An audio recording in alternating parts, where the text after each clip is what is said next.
Welcome back to the Gridiron Expert.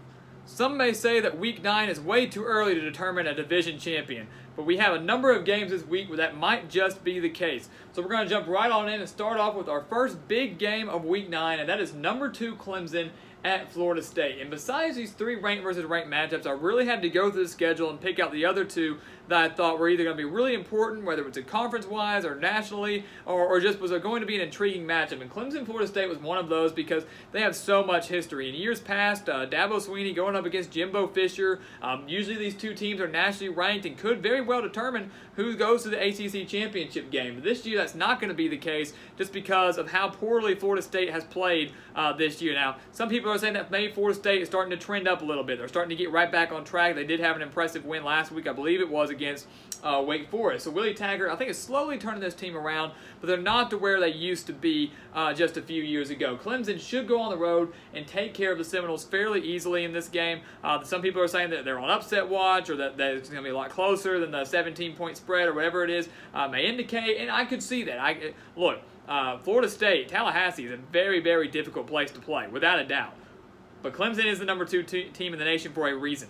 And I think they're going to go in there and take care of a Seminoles team that, yes, has won a couple in a row now, but is not to the caliber of play as Clemson. They might get there soon under Willie Taggart, but it's just not going to happen now. So I think Trevor Lawrence and Travis Etienne are going to be too much for the Seminoles defense. They're going to get a fairly easy win on the road. And then by far, this is the one I was talking about, the biggest game of Week 9, maybe one of the biggest games of the season, number 9 Florida and number 7 Georgia, of course facing off in Jacksonville. This game really could determine who wins the SEC East. Now, I know you can throw Kentucky in there. Georgia has yet to face, obviously, Florida, and has yet to face Kentucky. But this game, I mean, look at this. 2 top 10 teams who were college game days going this week. You can't beat this. A game that could very well determine who wins the SEC East. Now, yes, I am picking Georgia, and I think Georgia will win this game. But let's say they don't for a second. If they don't, Georgia will then have 2 losses to LSU and to Florida. 2 conference losses, probably taking them out of the college football playoff race. Not necessarily out of the SEC East race, but more than likely. Florida would only have the 1 loss to Kentucky, and they might as well win out. They have a chance to win out because they would have faced the toughest 2 teams in the East by far already, Georgia and Kentucky. So Florida, if they win this game, they're going to be in the driver's seat in the SEC East. Kentucky still has a shot, obviously owns a tiebreaker if they need it against Florida, has yet to play Georgia, who they get to host. This game is going to be it's going to be a slugfest. It's going to be Dan Mullen versus Kirby Smart, 2 of the better coaches, I think, in the SEC, both experienced coaches in the SEC. I think Georgia, in the end, though, when it comes down to experience and depth, is going to have the edge against the Gators. I think this game is going to be very close. I said that back in the summer. I thought it was going to be close, and people criticized me for that, saying there's no way, Florida's no good.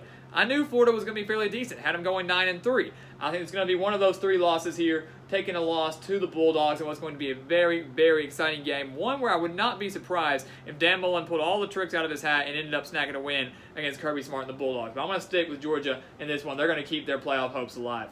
Number 18, Iowa. Number 17, Penn State. I addressed this in my live stream on Tuesday. This game is bigger for Iowa than it is for Penn State, and I'll tell you why. Penn State's out of the playoff race. They're done. Iowa's not. Simple as that. Penn State's lost to Ohio State and Michigan State.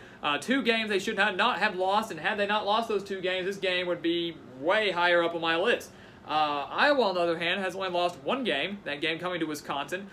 If they win this game, I think they have the solid chance of winning out. I don't know if they're going to lose another game after this. So if they can snag this one, there's a chance Iowa could finish 11-1, win the Big Ten, and make a case for the college football playoff. And I think they would obviously get in as a 1-loss Big Ten champion and then beating whoever it may be, Ohio State, Michigan, somebody like that. I think they get in. So this is a huge game for the Hawkeyes, more so than it is for Penn State. But home field advantage plays a huge role. Penn State's just not going to roll over and give up because their season, their national championship berths are over. They're not going to do that. I think James Franklin's going to have this team ready to go, and they're going to get a win over Iowa, ending their potential playoff hopes, but still keeping them. They're still going to be alive for maybe a Big Ten title game and definitely a solid bowl game. But this one's going to be a lot of fun to watch. I just don't see the Hawkeyes coming on the road and stealing a win here, but they're going to be playing for everything in this game.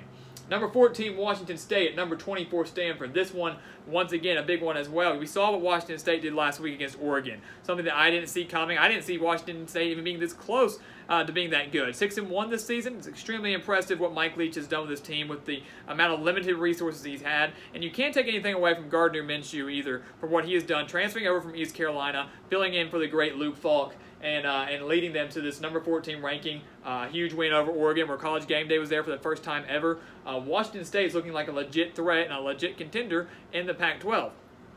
This is a prediction change. I've made a prediction change. Right here, we are picking Washington State over Stanford. A little bit bold, I know, because I am big on home field advantage, but you look at the way Washington State has played. They did not screw around against Oregon, a game that I thought they would lose because of their previous games they had played. I didn't think they had a good enough resume. They started off 3-0. Their lone loss was to USC by 3, and that's also playing a little bit of a factor into that. Loss is playing a factor into my pick because USC is not a great team by any means, but they're not bad either, and they have a very difficult place to play. And the fact that Washington State that early on in the season was able to go on the road to the Coliseum and only lose by 3 points, that gives me faith that they can go on the road to a lesser, tougher environment, not as tough environment like in Stanford. Not saying they're not tough at all, but I'm saying it's not as tough as the Coliseum.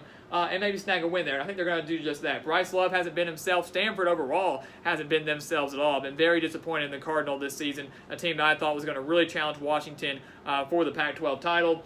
Washington State, though, I think they go on the road. With this win, might crack into the top 10 and will solidify themselves as potential college football playoff contenders because they have a solid chance of winning out if they can get past Stanford. And I think they will do just that. I think they will at least beat Stanford. I don't know about winning out. Then our final game, number 6 Texas at Oklahoma State. Now, this is not a prediction change. Back in the summer, we were at Boone Pickens Stadium, there inside the stadium doing our predictions, and I said that I thought they would take care of Texas.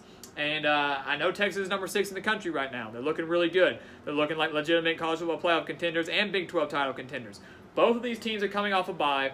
And to me, this feels like a big trap game. 7 o'clock, it's a primetime game. Mike Gundy has had weeks to prepare for this game. They have struggled mightily against some average teams. Iowa State, Kansas State, Texas Tech. Teams that Oklahoma State should not have gotten blown out by any means. They got blown out against Texas Tech, narrowly lost to Iowa State, and then blown out by Kansas State. Those outcomes should not have happened to the Cowboys, but they did.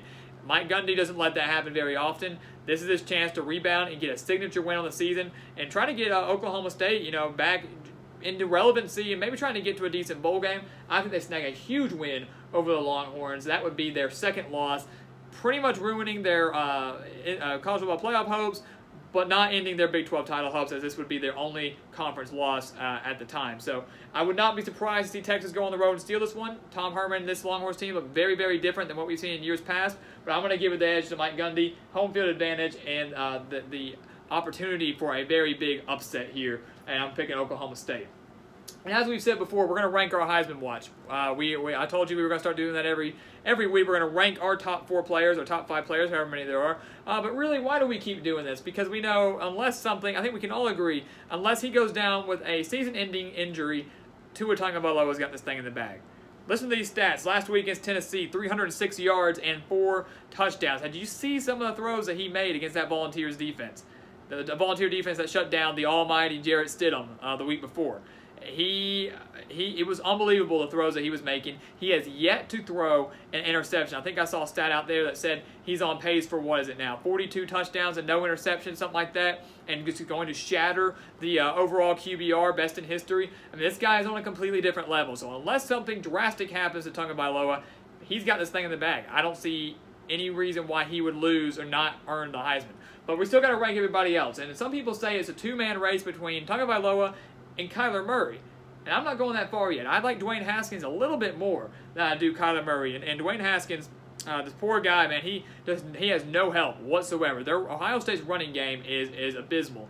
He threw 73 pass attempts against Purdue last week. They lost by 29. 73 pass attempts. Let that sink in for a little bit. He went 49 for 73, 470 passing yards, set the all-time record for Ohio State in a game, most passing yards in a game. 2 touchdowns and 1 interception. And yes, he is more dual threat than Tua Tagovailoa, but I still think Tua owns the edge there. But 73 pass attempts. This blew my mind in a game where Ohio State lost by more than 4 touchdowns. But I think without a doubt he's my number 2. I think it's a 2-man race between Tagovailoa and Haskins. Kyler Murray deserves to be up there at number 3. His stats against Kansas State, very impressive. Only 4 incompletions, 213 yards through the air, and 4 touchdowns. And Kyler Murray is a better dual-threat quarterback in terms of on the ground than Tagovailoa and Haskins, in my opinion. He is much more effective on the ground than Tagovailoa and Haskins. As a passer, Tagovailoa beats him by far. Dwayne Haskins beats Tua on the ground by far. But Kyler Murray owns the edge over both of them with his running skills and his mobility. But that's why I've only gotten pegged there at number 3, because he's got some very stiff competition ahead of him. And Will Grier, yes, I have him at number 4. He had a bye week this past week. I'm giving him the benefit of the doubt. You cannot take a guy off a Heisman watch after one poor performance. I saw someone comment a couple weeks ago and said, well, why is he still on there and Ian Book's not? Ian Book's been playing phenomenal for Notre Dame, without a doubt. But I'm giving Will Grier the benefit of the doubt. How he fares against Baylor on Thursday night or Friday night, whenever that may be, that will determine if he stays on our Heisman watch or not. If he has another 4-turnover game like he did against Kansas, or has a horrible performance like he did against Iowa State, he's going to be off and his Heisman hopes are over. But for right now, I'm keeping him on this list because I do think for what he's done over the course of the season has been extremely impressive, very consistent, and he's gotten to West Virginia where they're at right now. They wouldn't be there without him. That's something you have to keep in mind as well. The Heisman goes to the best player in college football and how they really affect their team and benefit their team overall. So that's why we're keeping him up here, 4th ranked on the Heisman watch, but that could very much change as the weeks go on. But right now, without a doubt, Tua owns the number 1 spot, and nothing's going to change there unless something drastic happens over the next month or so. So these are our biggest games of Week 9, our 5 biggest games, much like we do every week. Stay tuned. We might be doing another live stream later on this week, so make sure you stay tuned for that, and leave your comments for any suggestions or topics you guys want to hear about. And let me know what you guys think about these 5 games. Who's going to win these Big 5? Who's in your playoff right now, your top 4? And how will these games affect the top 4 going in, because the college football playoff rankings come out on Tuesday, October 30th, our first ones, and we will, of course, have a video dedicated solely to those rankings and breaking down what the committee thought about and if we agree or disagree with them overall, much like we did all of last year until the season ended. So as always, please go check us out on Twitter at Gridiron Expert, and always here on YouTube. Please continue to like, comment, and subscribe, and we will see you next time on the Gridiron Expert.